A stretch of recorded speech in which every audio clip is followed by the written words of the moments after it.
Greetings, everyone. Welcome, welcome, welcome. I am so glad you're here. Thanks for tuning in. Tonight, we're going to be listening to Marcus Garvey as he described himself in his own words. Greetings. My name is the Revolutionary Matron, and my show is called The Learning Curve. I broadcast on a network called KWAZ Radio. There are other hosts on the network I'd like you to meet. Greetings, everyone. This is Koku from the Bitter Medicine Podcast, inviting you to tune in to the Bitter Medicine Podcast on KWAZ Radio. Peace, family. This is Oni, inviting you to listen to the Pro-Black Perspective, where black problems are addressed with black solutions. This is D Webb with the Harsh Reality Podcast, asking you to tune in where we tackle the news of the day that affects our community, only on KWAZ Radio. The views, thoughts, and opinions expressed here belong solely to the respondent, and they do not necessarily reflect any broadcast networks, affiliates, nor sponsors. The Learning Curve is a broadcast created for the benefit of my global community. Black is a consciousness. Content is being used for our commentary, research, criticism, education, scholarship, teaching, preaching, and news reporting. No copyright infringement is intended. I will make enunciation mistakes. I will give you my opinion about the information. And if you ever ask, I will send you my source. Thanks for tuning in. Marcus Garvey and the Vision of Africa. Marcus Garvey in his own words, A Journey of Self-Discovery, an article from Current History magazine, September 1923.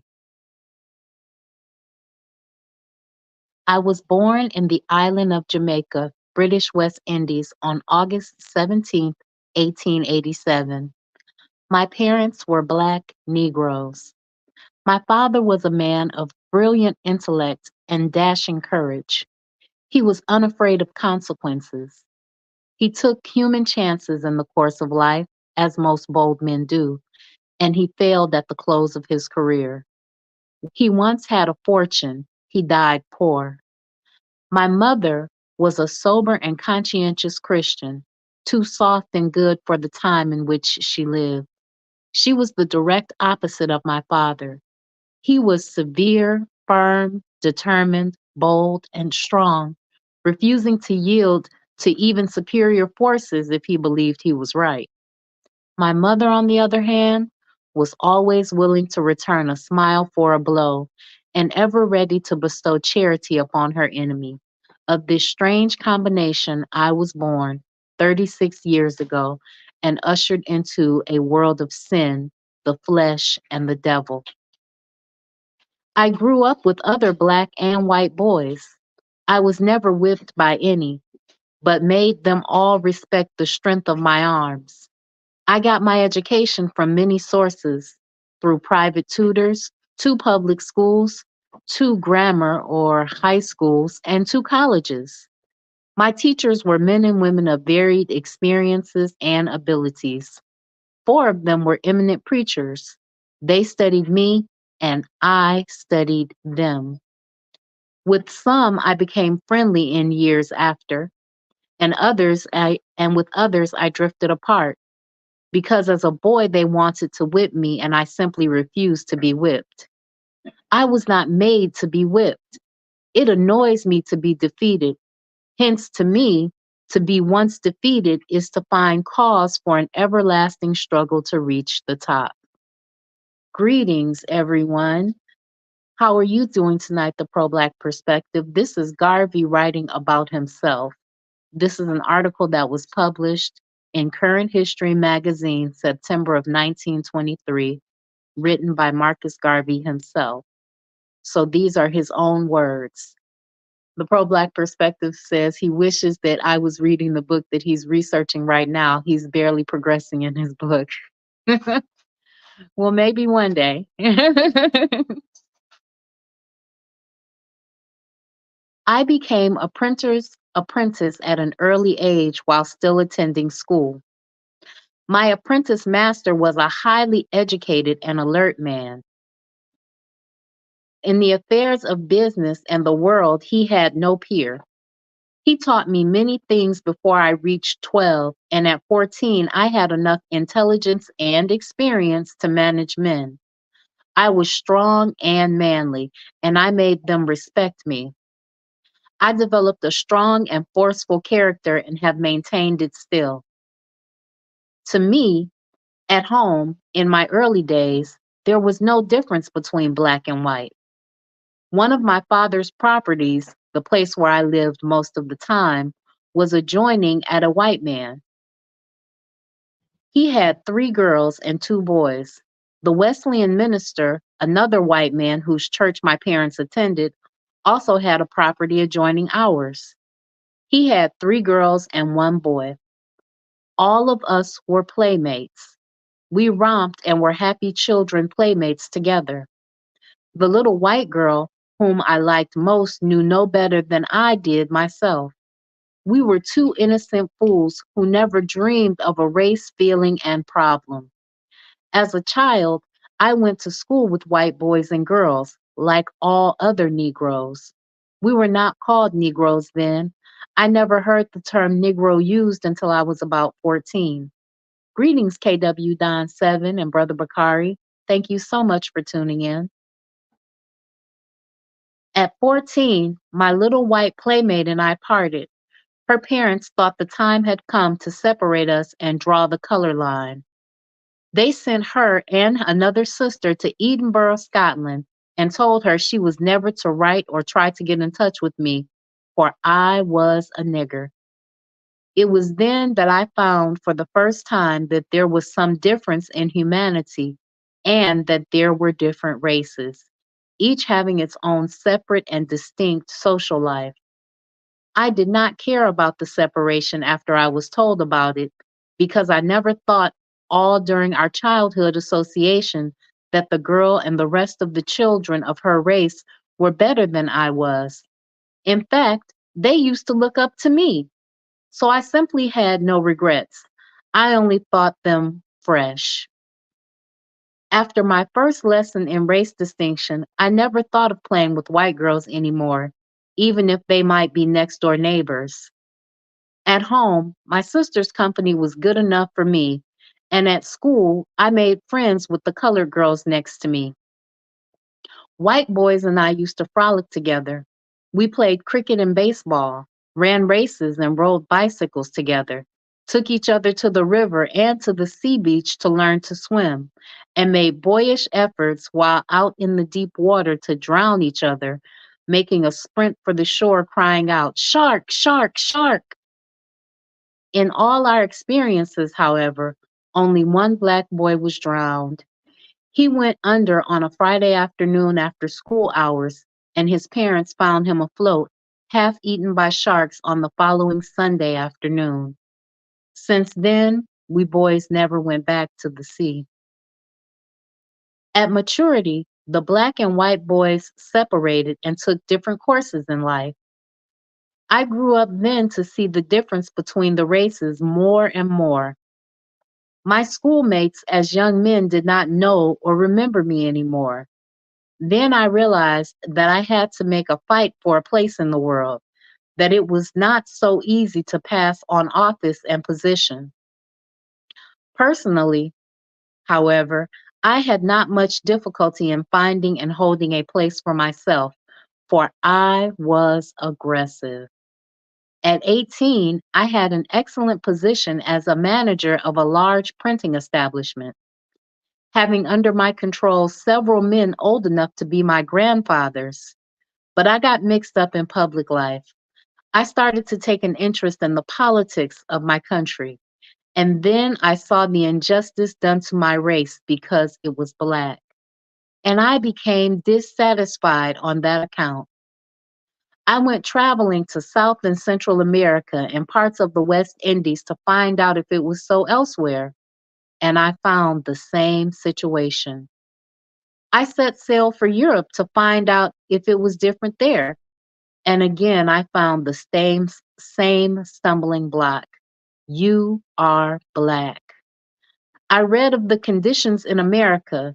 I read Up from Slavery by Booker T. Washington, and then my doom, if I may call it so, of being a race leader dawned upon me in London after I had traveled through almost half of Europe. I asked, where is the black man's government? Where is his king and kingdom? Where is his president, his country, and his ambassadors, his army, his navy, his men of big affairs? I could not find them, and then I declared, I will help make them. Becoming naturally restless for the opportunity of doing something for the advancement of my race, I was determined that the black man would not continue to be kicked out by all the other races and nations of the world, as I saw it in the West Indies, South and Central America, and Europe, and as I read of it in America. My young and ambitious mind led me into flights of great imagination. I saw before me then, even as I do now, a new world of black men, not peons or serfs, dogs or slaves, but a nation of sturdy men making their impressions upon civilization and causing a new light to dawn upon the human race. I could not remain in London anymore. My brain was afire. There was a world of thought to conquer. I had to start here. I had to start it here to become too late and the work not to be done. Immediately, I boarded a ship at Southampton for Jamaica. I arrived on July 15th, 1914. The Universal Negro Improvement Agency and African Communities League, Imperial League, was founded and organized 5 days after my arrival, with the program of uniting all the Negro peoples of the world into one great body to establish a country and government absolutely their own. Where did the name of the organization come from? It was while speaking to a West Indian Negro who was a passenger on the ship with me from Southampton. He was returning home from the West Indies from to the West Indies from Basotho land with his Basotho wife, and I further learned the horrors of native life in Africa. He related to me in conversation such horrible and pitiable tales that my heart bled within me. Retiring from the conversation to my cabin, all day and the following night, I pondered over the subject matter of that conversation. And at midnight, lying flat on my back, the vision and thought came to me that I should name the organization the Universal Negro Improvement Association and African Communities Imperial League. Such a name, I thought, would embrace the purpose of all Black humanity. Thus, to the world, a name was born, a movement created, and a man became known. I never knew there was so much color prejudice in Jamaica, my native home, until I started to work, until I started the work of the Negro Improvement Association. I had just returned from a successful trip to Europe, which was an exceptional achievement for any Black man. The daily papers wrote me up with big headlines and told of my movement, but nobody wanted to be a Negro. Garvey is crazy. He has lost his head. Is that the use he is going to make of his experience and intelligence? Such were the criticisms passed upon me. Men and women as Black as I, and even more so, had believed themselves white under the West Indian order of society. I was simply an impossible man to use openly the term Negro, yet everyone beneath his breath was calling the Black man a Negro. I had to decide whether to please my friends and be one of the black whites of Jamaica and be reasonably prosperous, or come out openly and defend and help improve and protect the integrity of the black millions and suffer. I decided to do the latter, hence my offense against colored black white society in the colonies and America. I was openly hated and persecuted by some of these colored men of the island who do not want to be classified as Negroes but as white. They hated me worse than poison. They opposed me at every step. But I had a large number of white friends who encouraged and helped me. Notable among them were the then governor of the colony, the colonial secretary, and several other prominent men. But they were afraid of offending the colored gentry that were passing for white. Hence, my fight had to be made alone. I spent hundreds of pounds sterling helping the organization to gain a footing. I also gave up all my time to the promulgation of its ideas. I became a marked man, but I was determined that the work should be done. The war helped a great deal in arousing the consciousness of the colored people to the reasonableness of our program, especially after the British at home had rejected a large number of West Indian colored men who wanted to be officers in the British Army.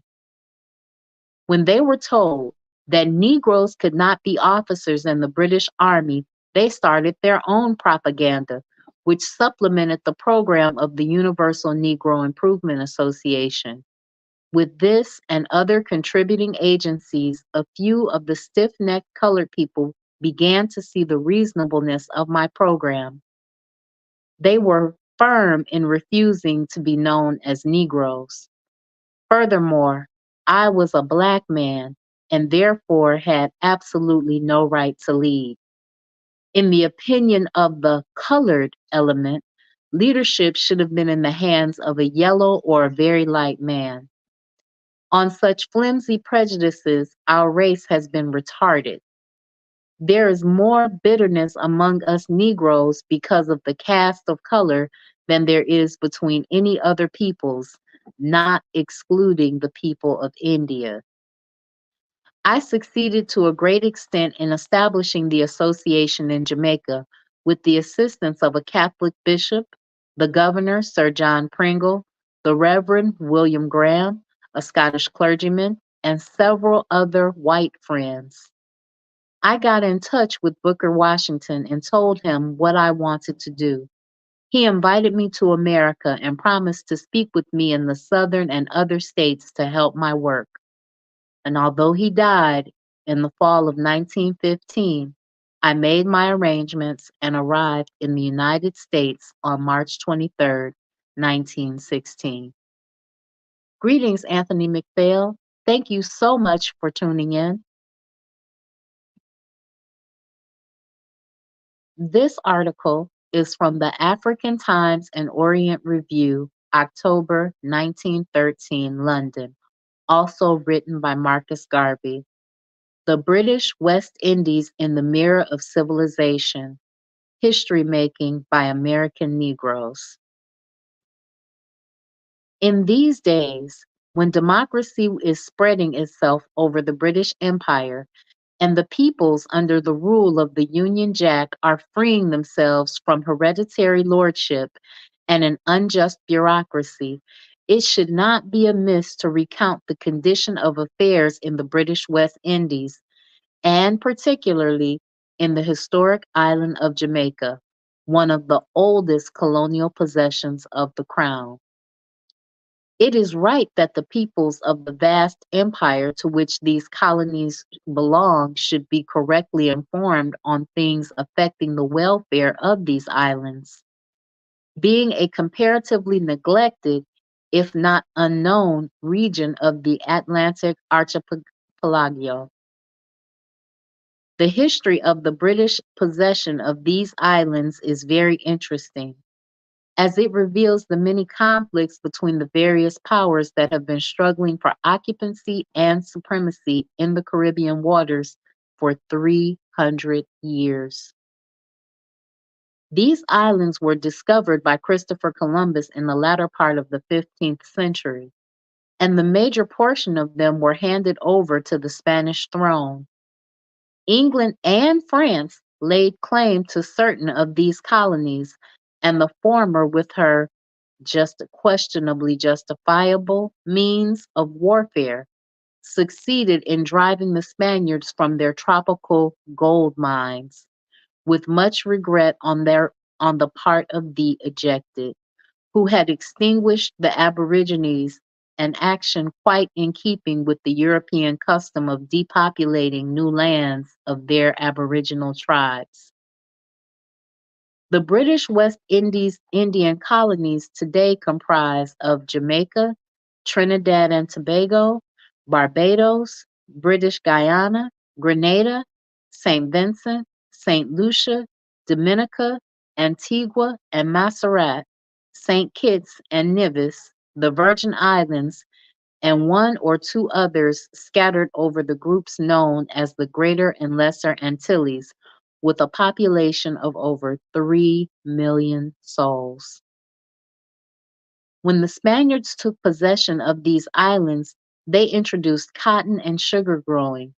To supply the labor that was necessary to make these industries solid and profitable, they started the slave traffic with Africa, from which they recruited thousands of Negro slaves from whom they took from their congenial homes by force.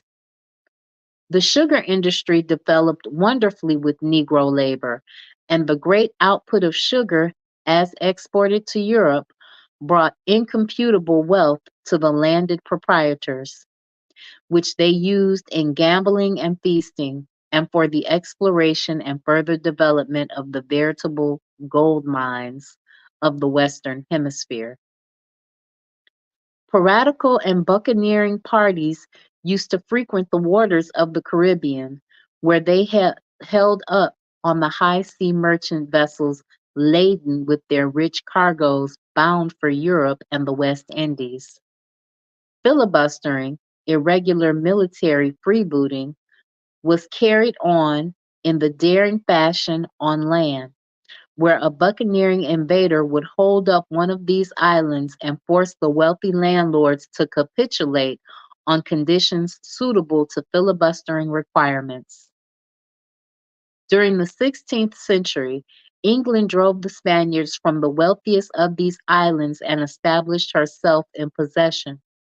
To the plantations, as they were called, a large proportion of her criminal class was deported, as also a few gentlemen. The new occupiers took over the paying sugar industry, and with their superior knowledge of agriculture, gave a new impetus to it. These new owners found it necessary to replenish their laborers with new arrivals to foster the industry. Hence, an agreement was entered into with John Hawkins of infamous memory, who clandestinely obtained a charter from his sovereign to convey Negroes from Africa to the West Indies, thereby giving new life to the merciless traffic in human souls. Jamaica was the most flourishing of the British West Indian islands and the ancient capital. Port Royal, which had been submerged by earthquake, was said to have been the richest spot on the face of the globe. The chief products of this colony were sugar and rum, but its assets were largely added to be its being the headquarters of European pirates and buccaneers who took their treasures thither, where they gambled and feasted in great luxury. It is amusing to note that many of the pirates who traversed the West Indies had been deprived of their ears as the result of unsuccessful encounters. Some of the early governors of these islands, such as Sir Henry Morgan, were known as subtle rogues and were themselves some time or another pirates or buccaneers. Many among the many piratical and buccaneering heroes or rogues, whichever you wish to call them, may be mentioned Teach, otherwise known as Blackbeard, Morgan, Hawkins, Rogers, Drake, Raleigh, Preston, Shirley, Jackson, and Summers. Such terror did these villains strike in the hearts of the people of these islands that up to the present day their names are held as auguries of fear among the people.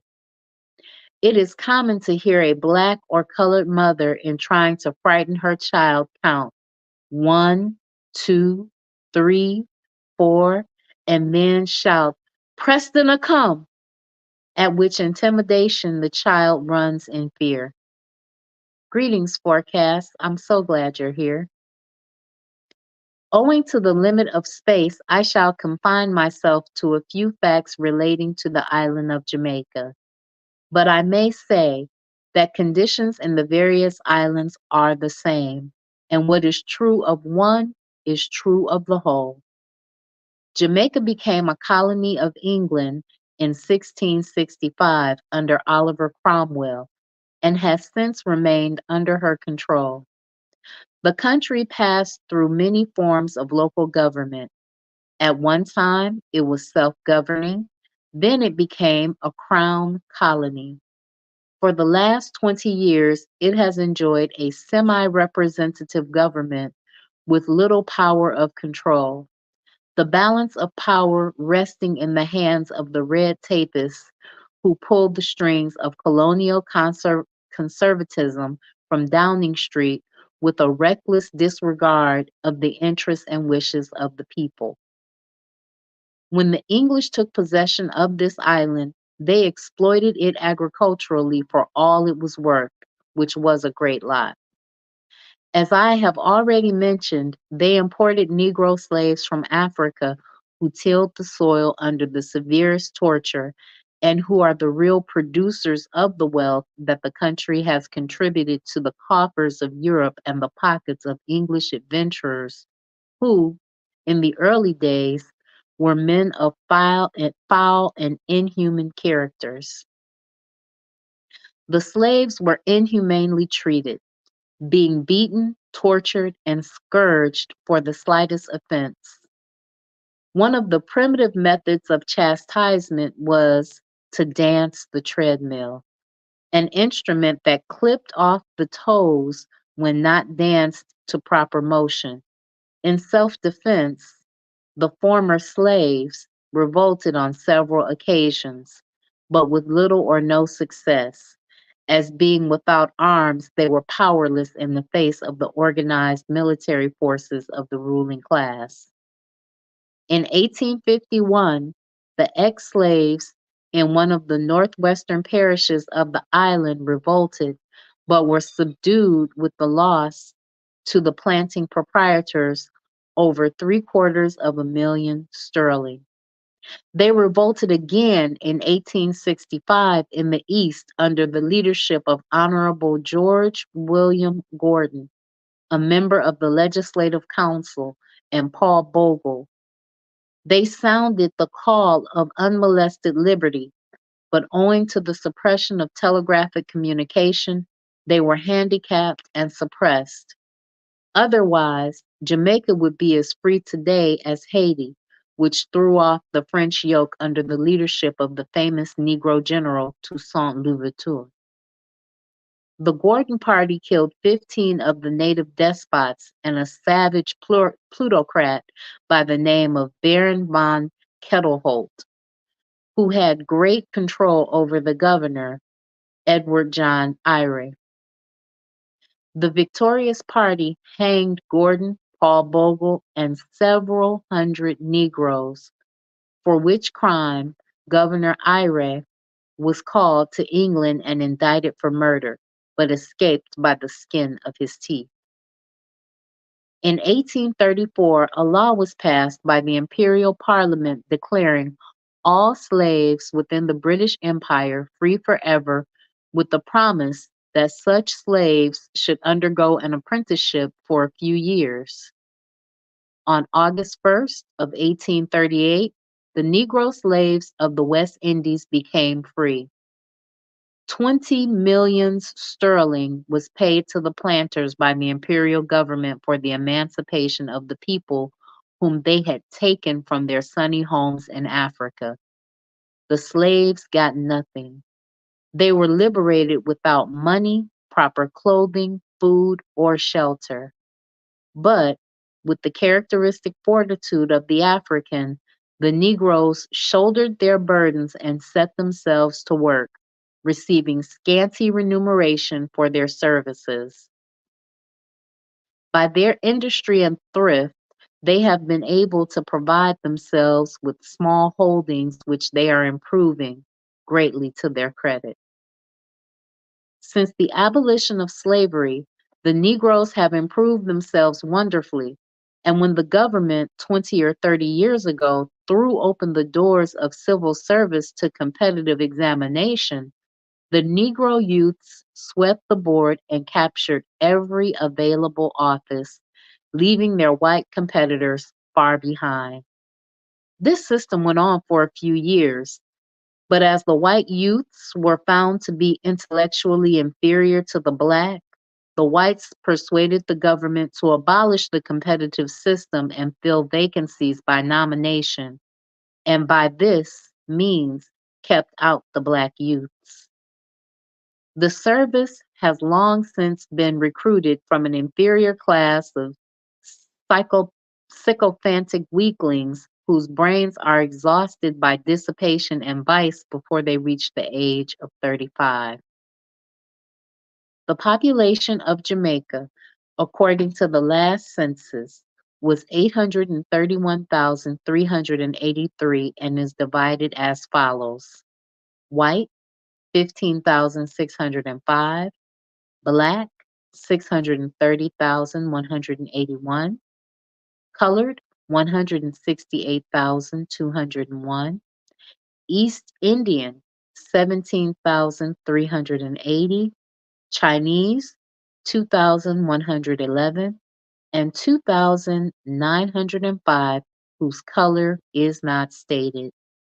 Thus, it can be seen that more than two-thirds of the population of Jamaica, as also of the other West Indian islands, are descendants of the old African slaves. The question naturally arises, how comes this hybrid or colored element? This hybrid population is accounted for by the immoral advantage taken of the Negro woman by the whites who have always been in power and who practice polygamy with black women as an unwritten right. The old slave owners raped their female slaves, married or unmarried, and compelled them into polygamy much against their will, thus producing the colored element. The latter day whites, much to their regret, have not the opportunity of compelling black girls to become their mistresses, but they use other means of bewitching these unprotected women whom they keep as concubines, thus perpetuating the evil of which their fathers were guilty. The educated black gentleman naturally becomes disgusted with this state of affairs, and in seeking a wife, he generally marries a white woman. These are the contributing causes to the Negroid or hybrid population of the West Indies. Unlike the whites in the United States, the Negroes do not lynch white men. When they rape and take advantage of black girls, they leave them to the hand of the retributive justice. There have been many There have been several moments to federate the British West Indian Islands, but owing to parochial feelings, nothing definite has been achieved. Ere long, this change is sure to come about because the people of these islands are all one. They live under the same conditions, are of the same race and mind, and have the same feelings and sentiments regarding the things of the world. As anyone who knows the people well, I make no apology for prophesying that they will soon be a turning point in the history of the West Indies, and that the people who inhabit that portion of the Western Hemisphere will be the instruments of uniting a scattered race, who before the close of many centuries will found an empire on which the sun shall shine ceaselessly as it shines on the empire of the North today. This may be regarded as a dream, but I would point my critical friend to history and to its lessons. Would Caesar have believed that the country he was invading in 55 BC would be the seat of the greatest empire in the world? Had it been suggested to him, would he not have laughed at such a huge joke? Yet it has come true. England is the seat of the greatest empire in the world, and its king is above the rest of the monarchs in power and dominion. Laugh then you may at what I have been bold enough to prophesy, but as surely as there is an evolution in the natural growth of man and nations, so surely there will be a change in the history of these subjected regions. And now a pamphlet published by Marcus Garvey in about January of 1916, A Talk with Afro West Indians, the Negro Race and Its Problems. Dear friend and brother, I am moved to address you through the great spirit of love and kindred affection that I have for the race Afrique.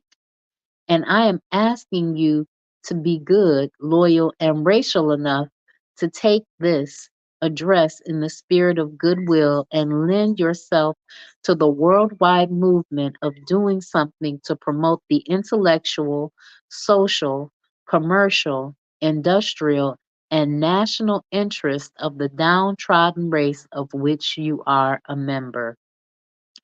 For the last 10 years, I have given my time to the study of the condition of the Negro, here, there, and everywhere, and I have come to realize that he is still the object of degradation and pity the world over, in the sense that he has no status socially, nationally, or commercially, with a modicum of exception in the United States of America.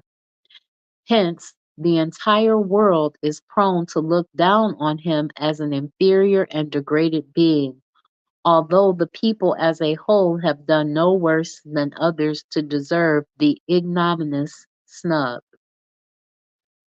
The retrograde state of the Negro is characterized as accidental and circumstantial, and the onus of his condition is attributable to the callous indifference and insincerity of those Negroes who have failed to do their duty by the race in promoting a civilized imperialism that would meet the approval of established ideals.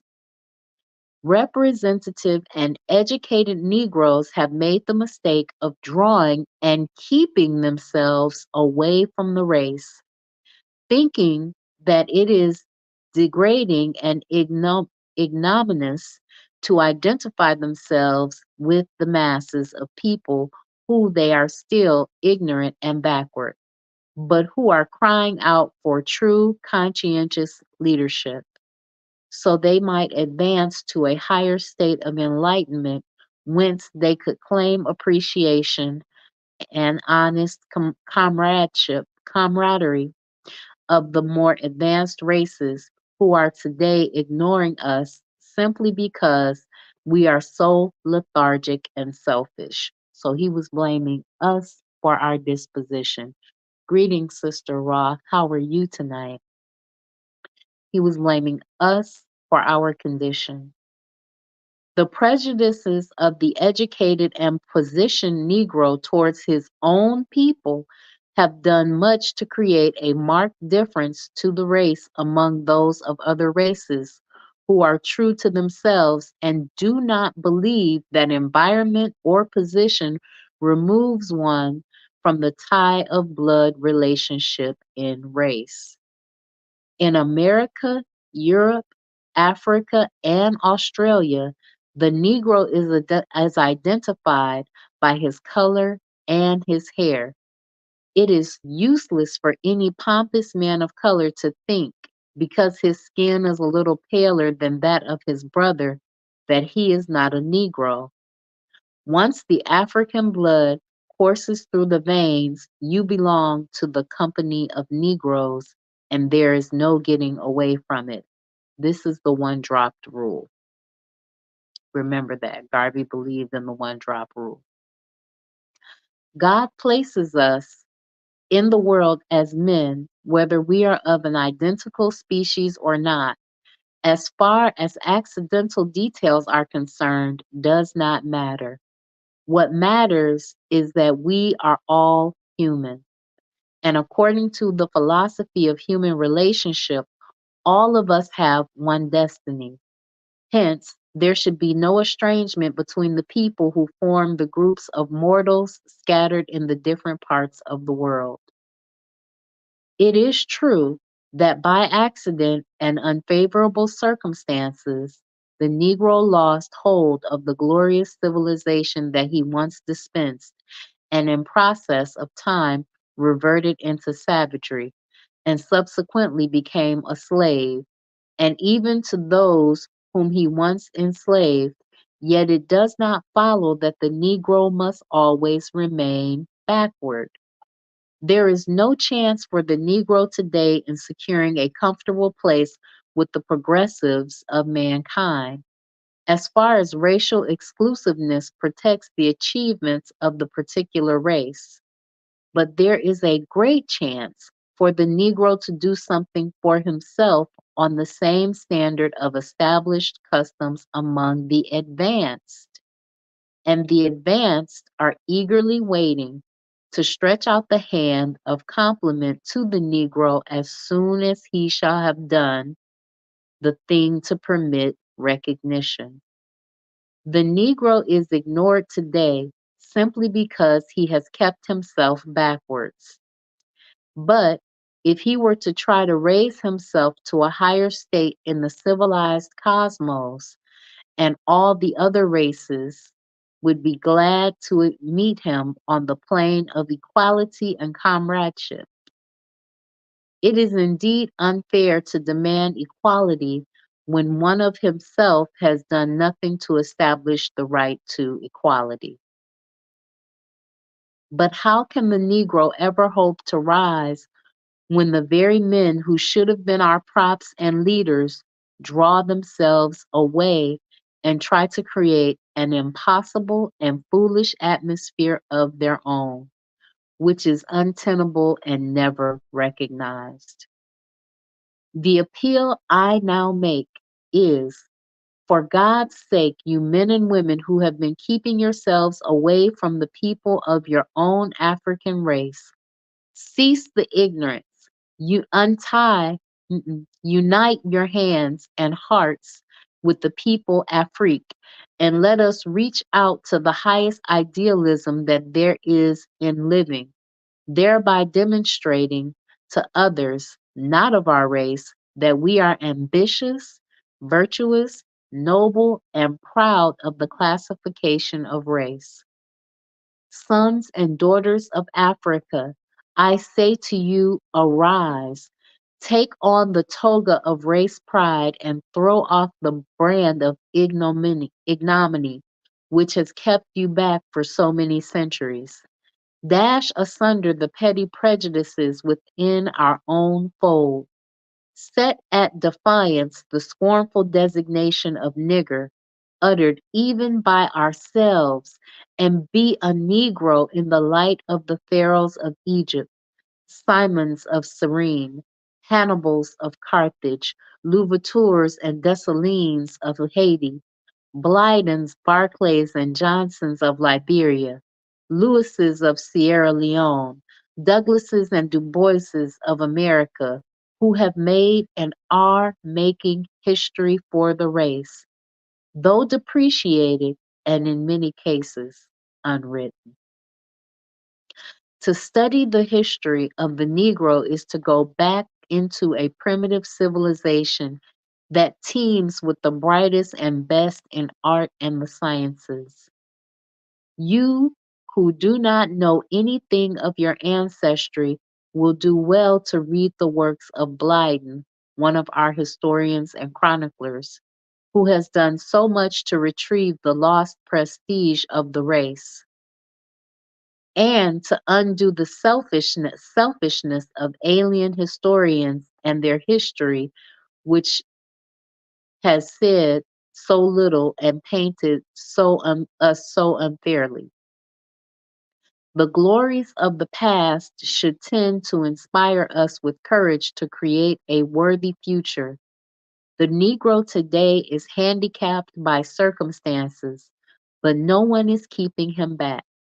He is keeping himself back, and because of this, the other races refuse to notice or raise him.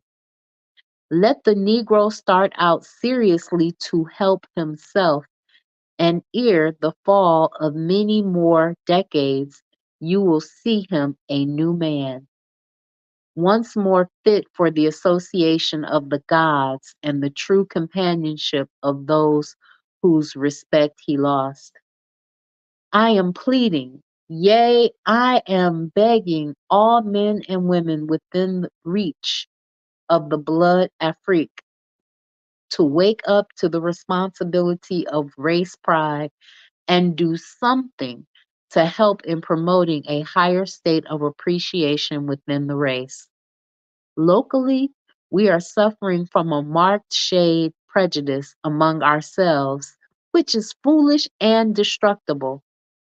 The established truism reigns the world over that all people with African blood in their veins are Negroes. The colored man who refuses to acknowledge himself a Negro has only to step into the outer world of Europe, Australia, or America, and even South Africa to find his level and place, whence he will find it even more advantageous from a moral point of view to be a black nigger. Nigger. It is so disgusting to hear some foolish people talk sometimes about their superiority in shade of color. The Caucasian is privileged to talk about his color, for there is a standard in his breeding, and all of us have to respect him for his prowess and his might and his mastery over established ideals. The Negro can attain a like position by self industry and cooperation, and there is no one more willing to help him attain that position than the genuine man of Europe, the lord of our civilization today. The man of Europe is longing to see the Negro do something for himself. Hence, I am imploring one and all to join hands with those millions across the seas, and particularly those in the fatherland, Africa, America, Brazil, and the West Indies, and speed up the brighter destiny of race in the civilized idealism of the day. Let us henceforth recognize one and all of the race as brothers and sisters of one fold. Let us move together for the one common good, so that those who have been our friends and protectors in the past might see the good that there is in us. N.B. Mr. Garvey, Jr., President and Traveling Commissioner of the Universal Negro Improvement and Conservation Association and African Communities League, will be pleased to communicate or speak with anyone desiring to help in the worldwide movement for the advancement of the Negro. Mr. Garvey will be leaving Jamaica shortly on a lecturing tour through the West Indies, North, South, and Central America in connection with the movement, but all communications received during his absence will be dealt with by the officers in charge of the local division, 121 Orange Street and 34 Charles Street, Kingston, Jamaica. So he even put the address there so that you would know where to reach him during his speaking tour. The pro black perspective says that he's surprised that he said Du Bois. I am not, because it looks like he was trying to build a bridge of unity and identify all the different types of Negro people, and to say that that one drop of Negro blood made you Negro whether you liked it or not. This article was written by Garvey in Champion Magazine, January 1917. West Indies in the Mirror of Truth. I have been in America 8 months. My mission to this country is to lecture and raise funds to help my organization, the Universal Negro Improvement Association of Jamaica, to establish an industrial and educational institute to assist in educating the Negro youth of that island. I am also engaged in the study of Negro life in this country. I must say, at the outset, that the American Negro ought to compliment himself, as well as the early prejudice of the South, for the racial progress made in 50 years, and for the discriminating attitude that had led the race up to the high mark of consciousness, preserving it from extinction. I feel that the Negro who has come in touch with Western civilization is characteristically the same, and but for the environment, there would have been no marked difference between those of the scattered race in the Western Hemisphere. The honest prejudice of the South was sufficiently evident to give the Negro of America the real start, the start of a race consciousness, which I am convinced is responsible for the state of development already reached by the race. A Fred Douglass or Booker Washington never would have been heard of in American national life if it were not for the consciousness of the race in having its own leaders. In contrast, the West Indies has produced no Frederick Douglass or Booker T. Washington. After 78 years of emancipation, simply because the Negro people of that section started out without a race consciousness. I have traveled a good deal through many countries, and from my observations and study, I unhesitatingly and unreservedly say that the American Negro is the peer of all Negroes, the most progressive and the foremost unit in the expansive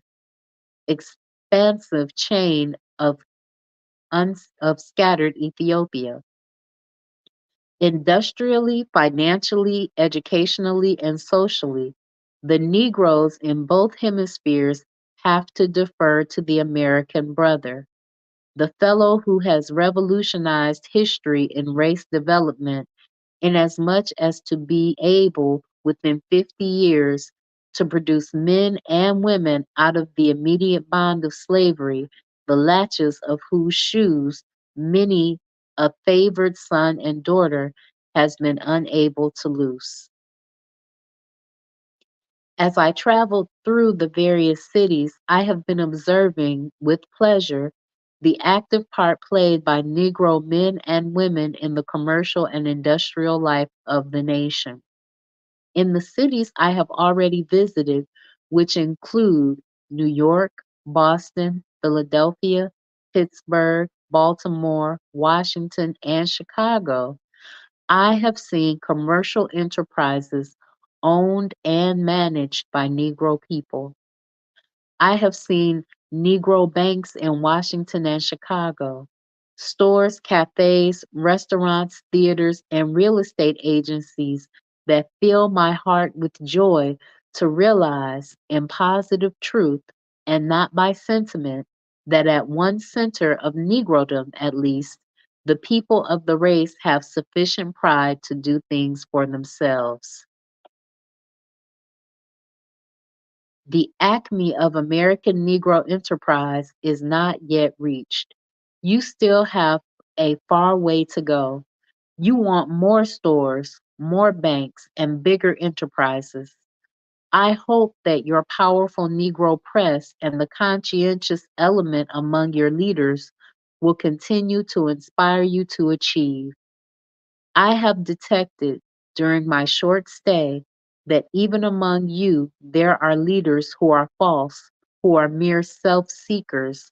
But on the other hand, I am pleased to find good men, and two, those who fight for the uplift of the race is one of life and death.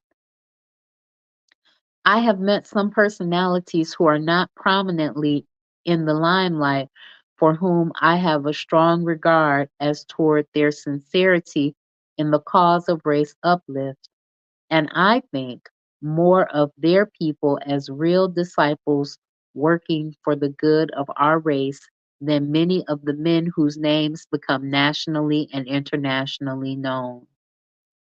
In New York, I met John Edward Bruce, a man for whom I have the strongest regard, inasmuch as I have seen him a true Negro, a man who does not talk simply because he is in a position for which he must say or do something, but who feels honored to be a member.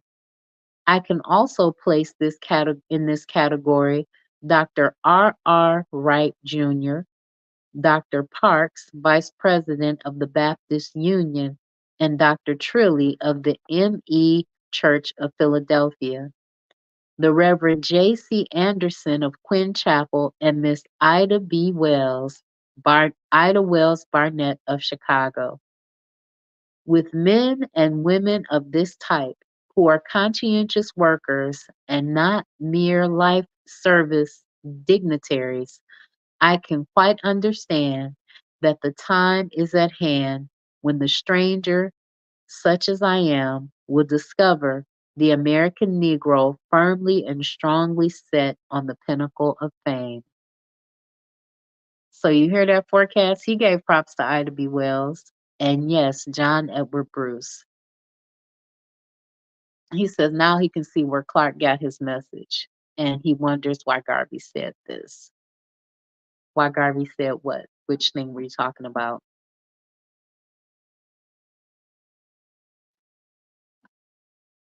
The West Indian Negro, who has had 78 years of emancipation, has nothing to compare with your progress. Educationally, he has, in the exception, made a step forward, but generally he is stagnant. I have discovered a lot of vain bluff as propagated by the irresponsible type of West Indian Negro who has become resident of this country. Bluff to the effect that conditions are better in the West Indies than they are in America.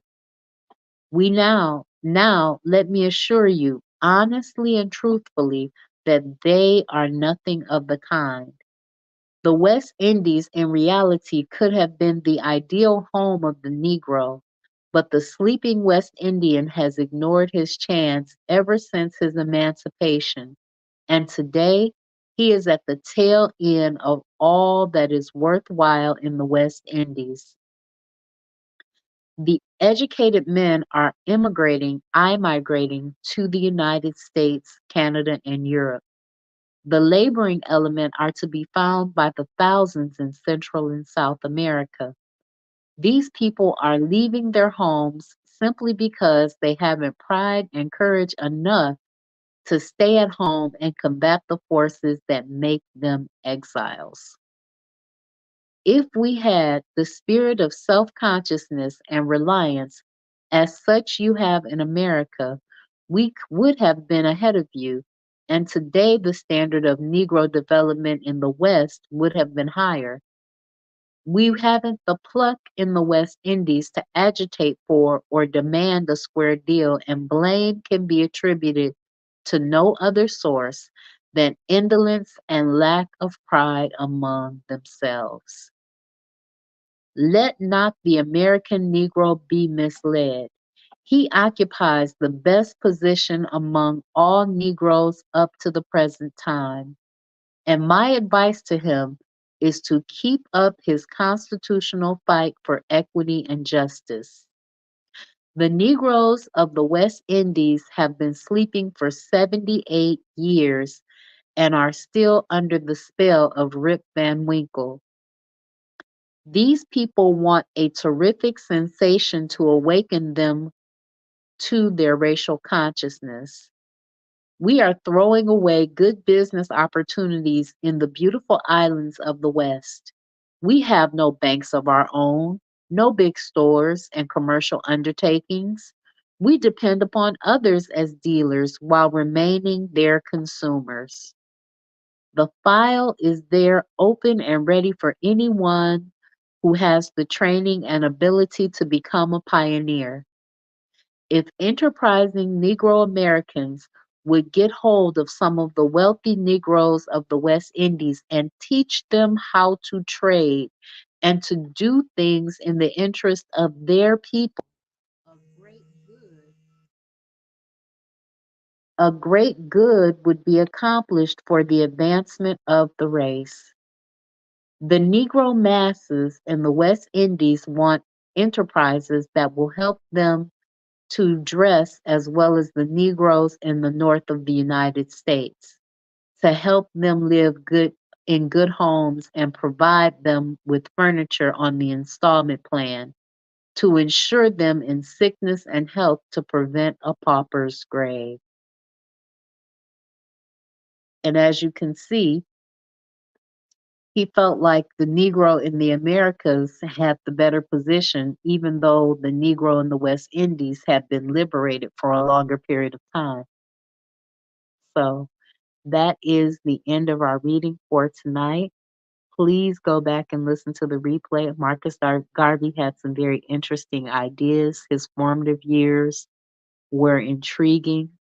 I don't know if this is where people get the idea that he was engaged to someone of another race, but I don't think that this is where they got that information from.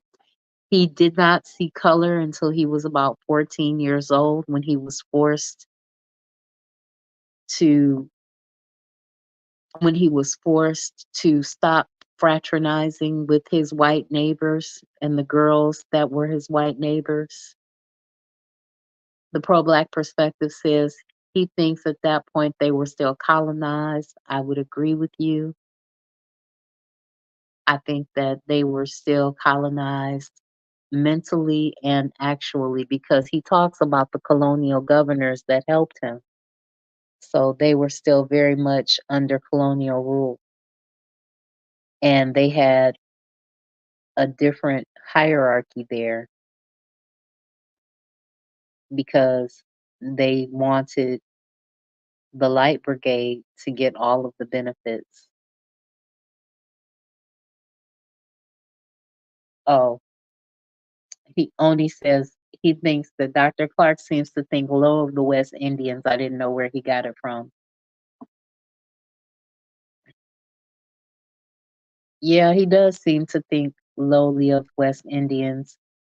I think a part of that comes from that and his own sets of experiences and travels there because if you see these people that have the ability and the education to do their own industry, but they're just not doing their own industry, kind of sort of like the African American in the United States today. We have all of these options before us, yet we aren't doing or taking advantage of it. One of his wives was a Caribbean woman. Yes, one of his wives was a Caribbean woman. I think he had multiple wives. Not that he was a polygamist, but I think he got married more than once. Let me see if I can pull that up.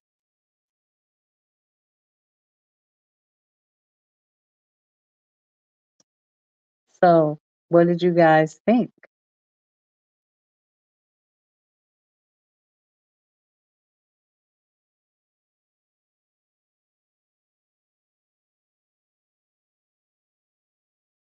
Sybil Williams was his wife. She was his longtime companion in 1997? No. Clark's first marriage was to the mother of his daughter Lily, who died before her father. They divorced.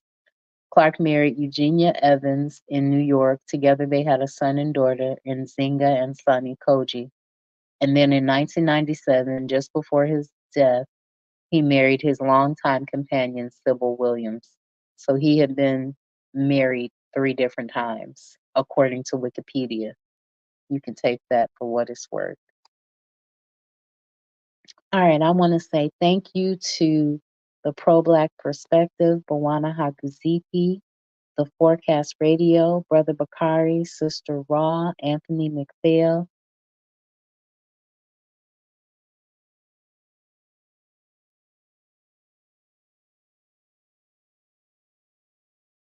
and everyone listening. I'd like to say thank you for my Cash Apps and PayPals from Bawana Haguziki, Afro Native, The Forecast, Sister Raw, Brother Bakari, and Dorico Cooper. Oh, Bawana Haguziki says, I think that Garvey was constantly developing, but some of his statements he wasn't digging. Jamaica got independence in 62, but Elizabeth Hurd was head of state until 2022. Oni says he heard about Sybil. I appreciate each and every one of you for tuning in tonight. I want to say thank you all so much, and even you listening in the future. I hope you enjoyed Marcus Garvey talking about his early life in his own words. We'll be moving on to chapter 2, to part 2, the years of triumph and tragedy, where we will have commentaries first, and we get through the commentaries 1 hour at a time, and we will then move on to Marcus Garvey in his own words. So thank you so much for tuning in. I appreciate each and every one of you. Peace, guys.